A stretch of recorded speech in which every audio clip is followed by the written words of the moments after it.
ഞാനിപ്പോൾ നിൽക്കുന്നത് തൂരിസീന പർവ്വത നിരയുടെ തൊട്ടടുത്തുള്ള സെൻറ്റ് കാതറിൻ മൊനാസ്ട്രിയിലാണുള്ളത്. ഈ മൊനാസ്ട്രി പുരാതന കാലത്ത് നിർമ്മിച്ചതാണ്.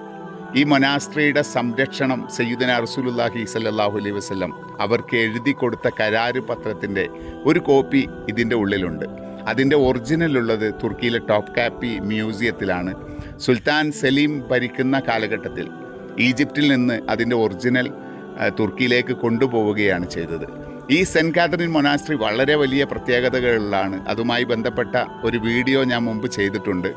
ഇതിൻ്റെ ഉള്ളിലൊരു മുസ്ലിം പള്ളി കൂടിയുണ്ട്. ഒരു കാലഘട്ടത്തിൽ അതിൽ നമസ്കാരം നടന്നിരുന്നു. അഥവാ ഒരു മുസ്ലിം പള്ളിയും ചർച്ചും ഒന്നിച്ച് നിൽക്കുന്ന ഒരു സ്ഥലമാണ്. അതിനേക്കാൾ ഏറെ ഇതിൻ്റെ ഉള്ളിലാണ് ബേണിംഗ് ബുഷ് ഉള്ളത്. അഥവാ മൂസാ നബി അലൈഹി ഇസ്ലാം തൻ്റെ ഭാര്യ സഫൂറയുമായി വരുന്ന സമയത്ത് ഈ ഭാഗത്തെത്തിയപ്പോഴാണ് ഒരു പ്രകാശം കാണുകയും സഫൂറ ബീവിയെ അവിടെ നിർത്തിക്കൊണ്ട് മൂസാ നബി അലൈഹി ഇസ്ലാം ആ പ്രകാശം കണ്ട ഭാഗത്തേക്ക് പോയി നോക്കി. അപ്പോൾ അള്ളാഹുവിൻ്റെ പ്രകാശം പ്രത്യക്ഷപ്പെട്ട ഒരു മരം ഈ സെൻറ്റ് കാതറിൻ മൊനാസ്ട്രിയുടെ ഉള്ളിലാണ് ഉള്ളത്. അങ്ങനെ വളരെ പ്രത്യേകതയുള്ള ഒരു സ്ഥലമാണ്. പ്രത്യേകിച്ച് തൂരിസീന പർവ്വത നിരയിലാണ് ഇപ്പോൾ ഉള്ളത്. പവിത്രമാക്കപ്പെട്ട ഭൂമിയിലാണ് ഞങ്ങളുള്ളത്.